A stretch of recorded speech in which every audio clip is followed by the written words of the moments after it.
Un détail oublié a fissuré tout le récit burkinabé récent. En moins de 2 ans, du territoire perdu ont été repris, mais presque aucun commentateur ne décrit la mécanique discrète, patiemment construite, qui a rendu ce renversement possible. Que signifie pour le Burkina Faso et pour Ibrahim Traoré un tel basculement, vu de loin comme une anomalie dérangeante, vécu de près comme une évidence risquée mais nécessaire?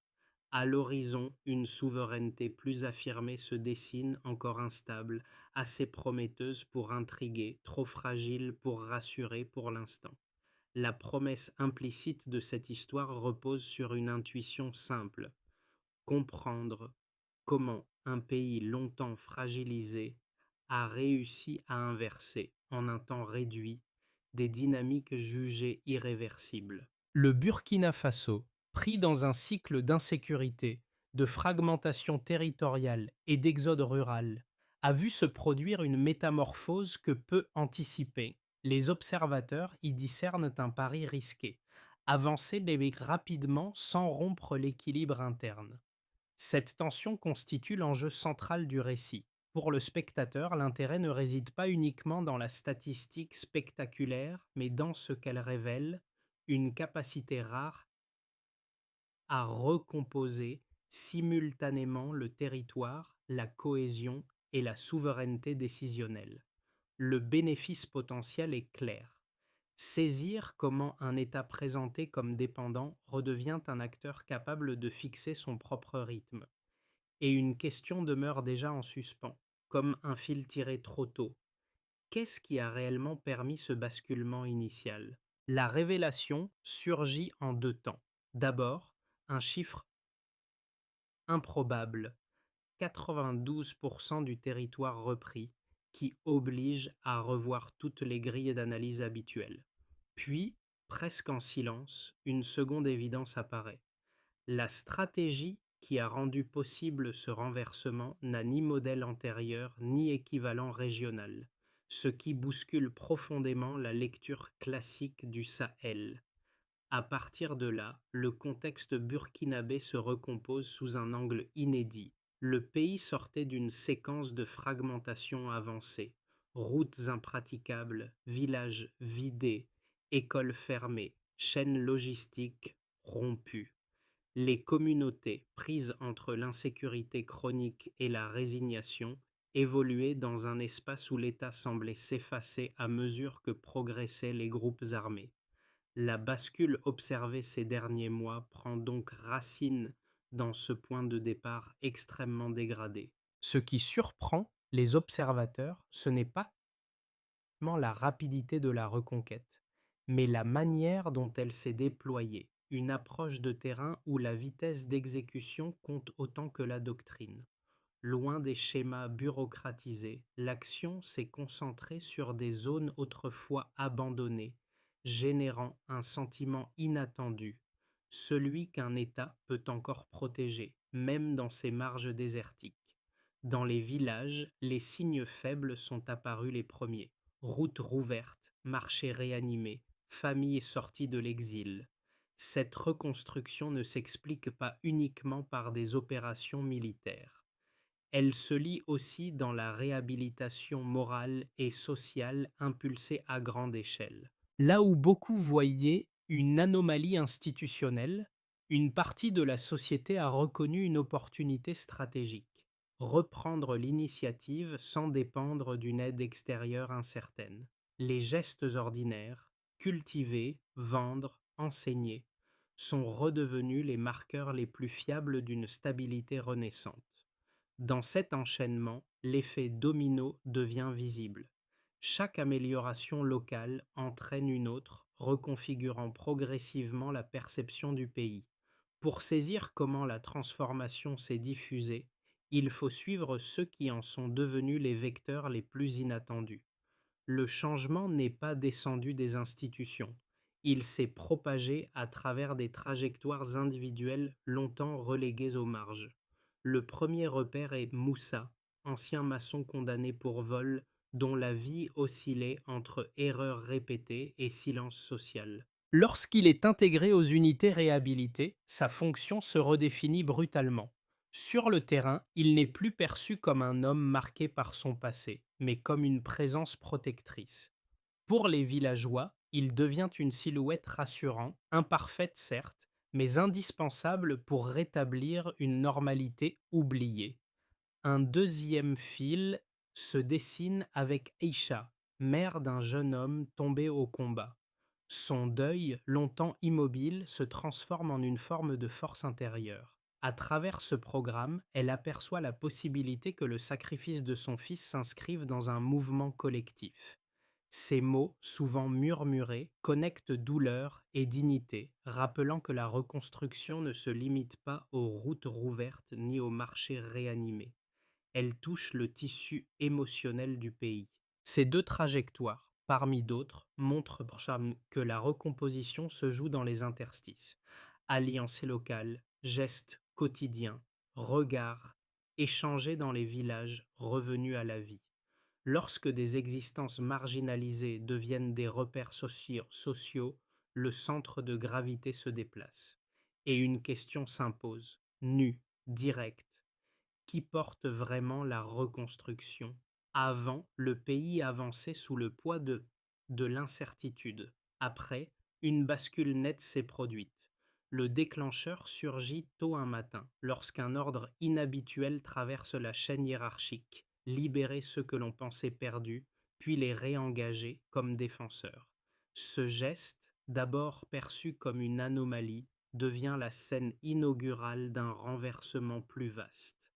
Les portes s'ouvrent à Ouagadougou, les uniformes se distribuent à Bobo-Dioulasso, les camps de Pau et Koudougou tournent jour et nuit.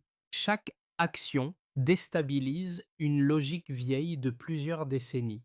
Rien n'est spectaculaire individuellement, mais l'ensemble forme un choc immédiat.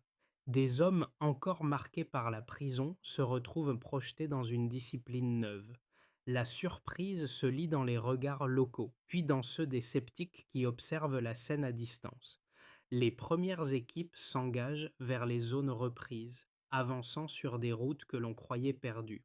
L'arrivée des contingents dans les villages bascule la perception collective. Les habitants voient surgir une force inattendue, des silhouettes qui portent encore les traces de leurs fautes passées, mais dont la détermination surprend. Les récits se multiplient, routes nettoyées, embuscades repoussées, champs protégés avant la saison sèche. Là où l'État reculait, il avance désormais. Là où la nuit signifiait peur, elle redevient simple silence. Les marchés reprennent, les familles sortent de l'exil, les enfants reviennent dans les écoles. Chaque élément semble rendre possible le suivant, comme si la société retrouvait son axe. La première onde est sociale. Les 15 600 hommes réhabilités deviennent des présences familières, non plus perçues comme une menace, mais comme des médiateurs capables d'apaiser des tensions durables. Les comportements changent, on ose circuler, on ose vendre, on ose planter. La deuxième onde psychologique s'étend plus lentement mais mord plus profondément. Dans les écoles, les enfants chantent la souveraineté retrouvée. Dans les campagnes, les paysans replantent, les déplacés reviennent, le pays respire. La troisième onde régionale redessine le Sahel. À Paris, la mesure est jugée insensée. À Bamako, elle est qualifiée d'audacieuse. À Ouagadougou, elle devient évidence. Le Burkina Faso n'attend plus l'approbation extérieure. Il impose son tempo, sa doctrine. Reste la question que personne ne formule vraiment. Cette dynamique peut-elle tenir? Pour comprendre la portée réelle de la transformation en cours, il faut revenir au point de départ. Un pays fragmenté, avec des routes impraticables, des écoles fermées, des embuscades fréquentes, et une population prise au piège d'une peur devenue presque routinière. Ce baseline n'est pas un décor, c'est la condition initiale sans laquelle les évolutions récentes restent incompréhensibles. Les villages vivaient dans la clandestinité, les déplacements étaient des paris dangereux, et l'économie locale fonctionnait par à-coups. au rythme des menaces. À partir de ce sol instable, trois deltas majeurs apparaissent et structurent l'ensemble du renversement. Ce chiffre, jugé irréalisable quelques années plus tôt, marque une reconquête territoriale accélérée. La reconquête agit comme un pivot. Elle rouvre les axes principaux, sécurise les zones agricoles et redonne au village un minimum de stabilité administrative. Les enseignants réapparaissent dans les écoles, les marchés reprennent une cadence régulière et les circuits marchands se réorganisent. Il ne s'agit pas d'un simple gain militaire, mais d'un rétablissement fonctionnel des territoires jadis laissés en marge.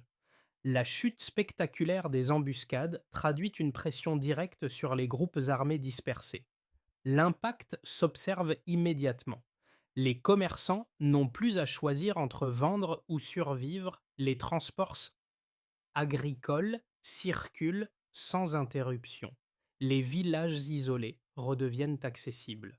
Là où il fallait des convois armés, un contrôle local suffit désormais. La perception du risque se modifie. Les familles osent voyager. Les déplacés internes commencent à se réinstaller. Les flux économiques, même fragiles, reprennent une cohérence. Ce recul majeur révèle un repositionnement du rôle communautaire des ex-détenus réhabilités. Les médiateurs, issus des unités réhabilitées, servent de relais entre zones sensibles et autorités locales. Leur présence stabilise des quartiers autrefois difficiles à contrôler. Les commerces ferment moins tôt. Les espaces publics redeviennent fréquentés. Les échanges reprennent un rythme normal. Cette inflexion sociale ne dépend pas seulement de la discipline, mais d'un lien de confiance restauré entre habitants et d'institutions. L'ensemble de ces deltas compose un schéma cohérent, un pays qui reconstitue simultanément son territoire, sa mobilité et sa cohésion sociale. Chaque donnée s'emboîte dans la suivante, créant une spirale ascendante encore récente mais déjà structurante. La reconquête territoriale permet la sécurisation des routes. La sécurisation des routes ravive le commerce. Le commerce atténue la criminalité. Le lien causal demeure fragile, pourtant visible. La question de fond s'impose alors sans détour. Cette mécanique peut-elle durer? Deux visions contradictoires émergent lorsque l'on observe le programme de réhabilitation au Burkina Faso. La première, portée par ceux qui suivent le terrain au plus près, affirme que cette stratégie relève d'une logique de rédemption utile. Pour eux, l'intégration rapide d'anciens détenus répond à une urgence vitale. Manque de troupes, territoires menacés, communautés isolées. Ces partisans soutiennent qu'aucune politique classique n'avait réussi à combler ce vide structurel. Selon cette lecture, la transformation prouve qu'un pays du Sahel peut convertir ses failles internes en ressources collectives, sans attendre une aide extérieure souvent lente et conditionnée. En face, un autre courant exprime une méfiance persistante. Les critiques redoutent qu'une montée en puissance trop rapide fasse émerger une force parallèle, susceptible de perturber l'équilibre institutionnel. Ils rappellent que ces hommes portent encore les marques de la prison et que leur confier des responsabilités armées pourrait entraîner des dérives, dissidence interne, glissements autoritaires, instrumentalisation politique. Leur crainte s'appuie sur un principe simple. Toute militarisation accélérée comporte un risque de déborder l'intention initiale. Entre ces deux pôles, une analyse plus nuancée s'impose lorsqu'on examine les faits disponibles. Les résultats visibles: recul des attaques, réouverture des routes, baisse de la criminalité urbaine, montrent que l'approche fonctionne à court terme, articulant discipline stricte et objectif social clair. Ce n'est ni une pure victoire militaire, ni un idéalisme de la réhabilitation, c'est une mécanique hybride qui mise sur la cohésion autant que sur l'efficacité. Mais cette hybridation comporte une interrogation persistante. La stabilité actuelle repose-t-elle sur une structure solide ou sur un élan encore fragile? La réponse dépendra de la capacité à maintenir une discipline constante, à éviter les détournements de pouvoir et à encadrer durablement ces unités réhabilitées. Une conclusion s'esquisse, le débat reste ouvert, mais les faits imposent de regarder le terrain avant les hypothèses. Rupture nette, terrain transformé. Cette ligne, souvent répétée dans les villages, résume le moment où la dynamique burkinabé cesse d'être une série de signaux dispersés pour devenir une bascule assumée. Au milieu du processus, un changement psychologique apparaît. Les ex-détenus intégrés cessent d'être perçus comme une marge risquée et deviennent un levier central de stabilisation. Cette inversion étonne autant qu'elle reconfigure la manière de lire le terrain. Ibrahim Traoré, dans cette séquence charnière, modifie le rapport à l'autorité.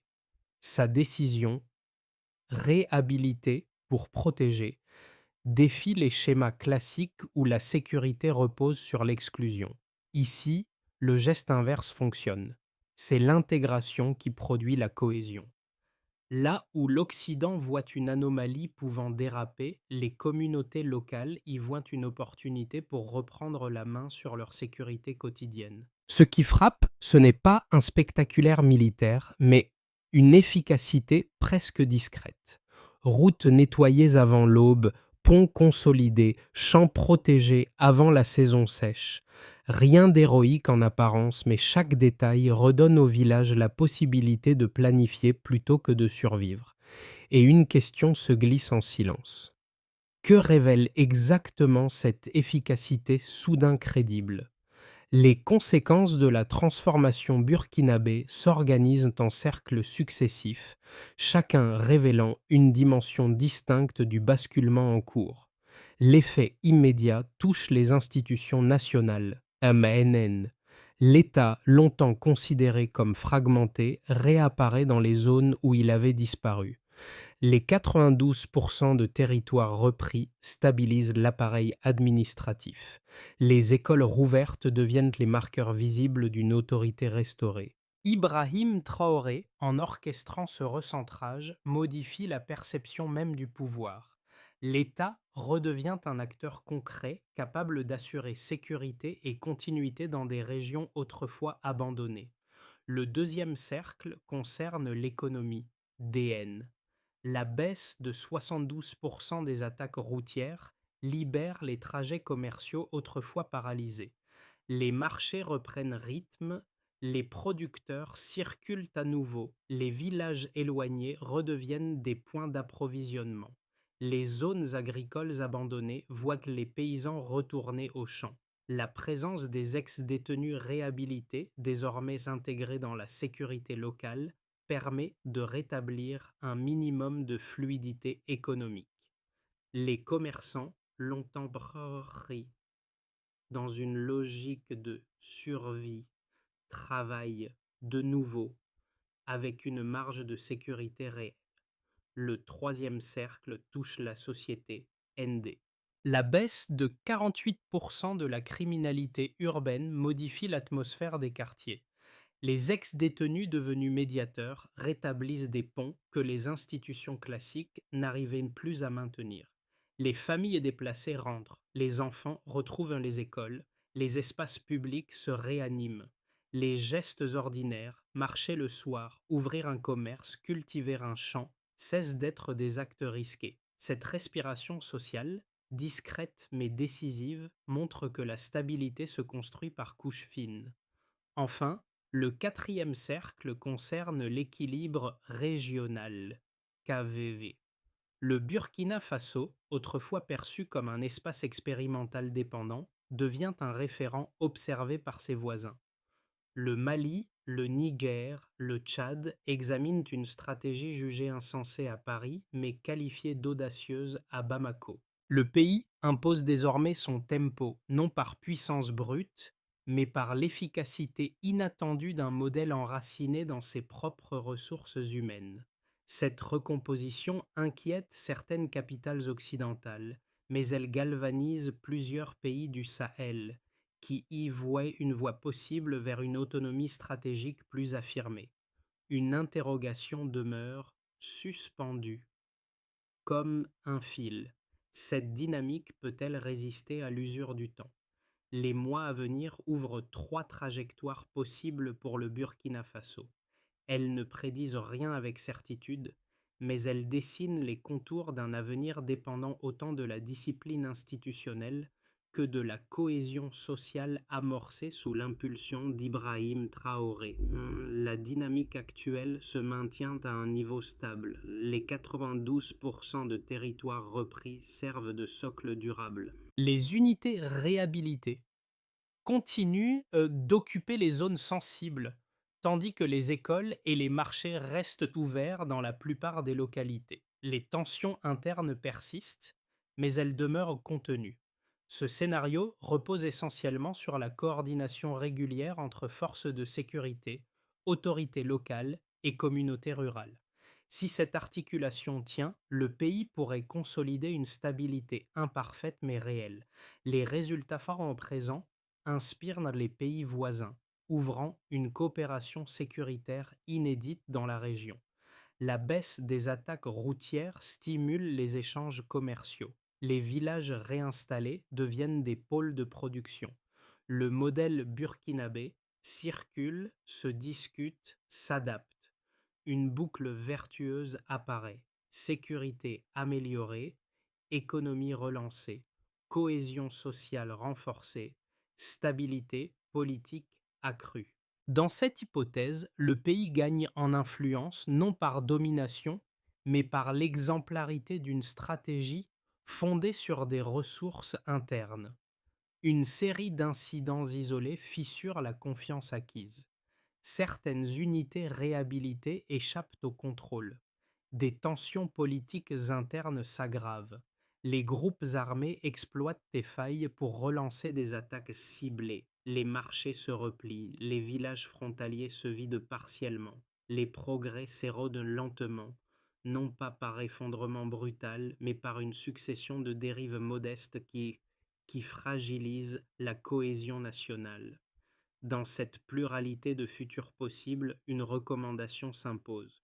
Penser en termes de conditions, non de certitude. La question n'est pas que va-t-il se passer, mais quelles conditions doivent rester stables pour que la trajectoire positive perdure. La transformation en cours ne se lit pas seulement dans les cartes, les chiffres ou les institutions, elle traverse directement les vies de ceux qui habitent le Burkina Faso. Trois cercles d'audience perçoivent cette mutation de manière distincte mais complémentaire. Pour eux, le retour de la circulation et la diminution des attaques sont des repères concrets. Ils observent chaque amélioration avec prudence, habitués à voir les progrès se briser en quelques semaines. Leur attente principale est simple, que cette stabilité, encore fragile, ne soit pas un épisode passager. Ils suivent le quotidien, non les analyses internationales. Ils ressentent la mutation avec une intensité particulière. Les terres replantées, les écoles rouvertes, les marchés réanimés créent un sentiment de respiration nouvelle. Ils espèrent surtout que les initiatives locales, longtemps invisibles, continueront d'être soutenues. Pour eux, la reconstruction n'est pas un retour à la normale, mais une reconquête de dignité. La baisse de la criminalité redonne une forme d'espace public.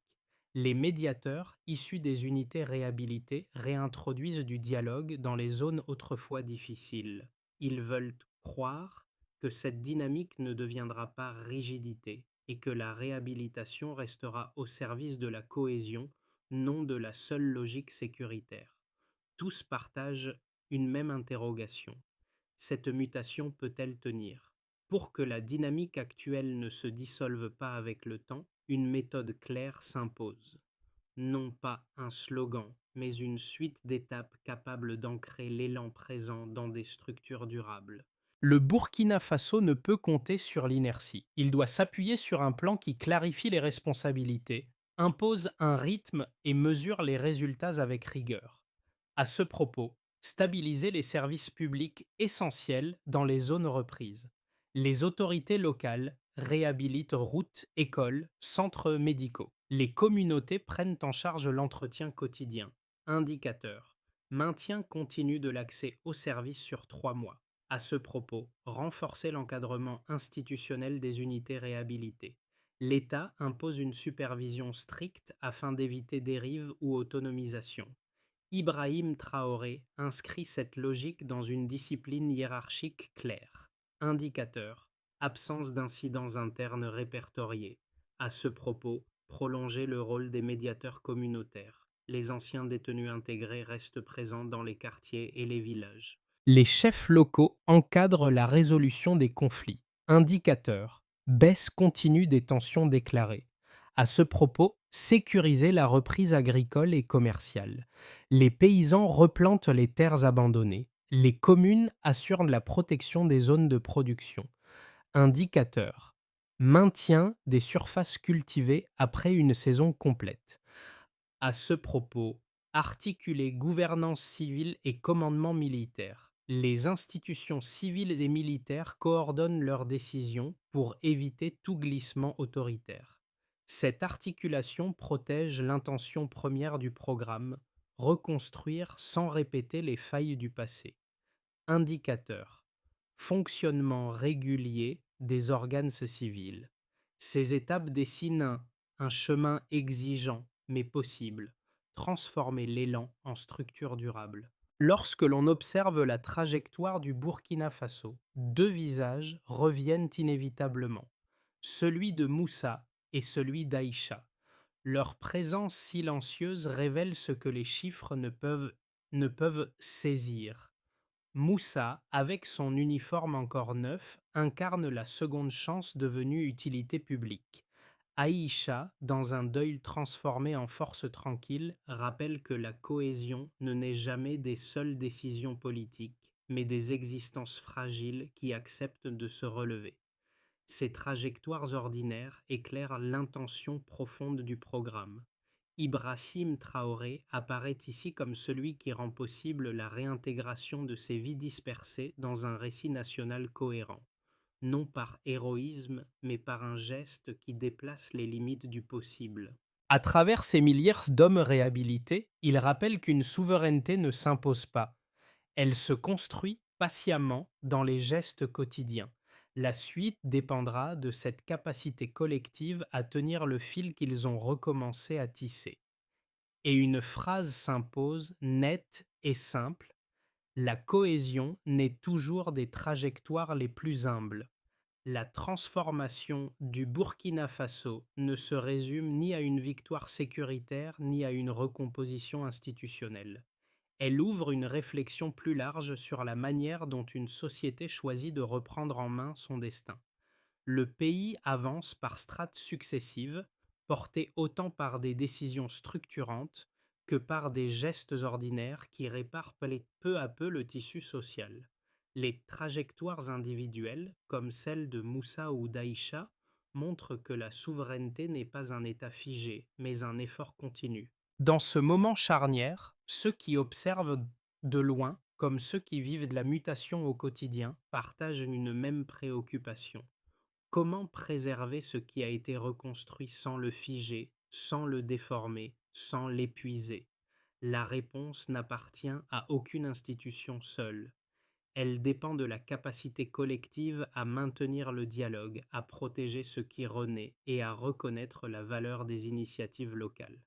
Alors, comment chacun, à son échelle, peut-il contribuer à écrire ce nouvel horizon?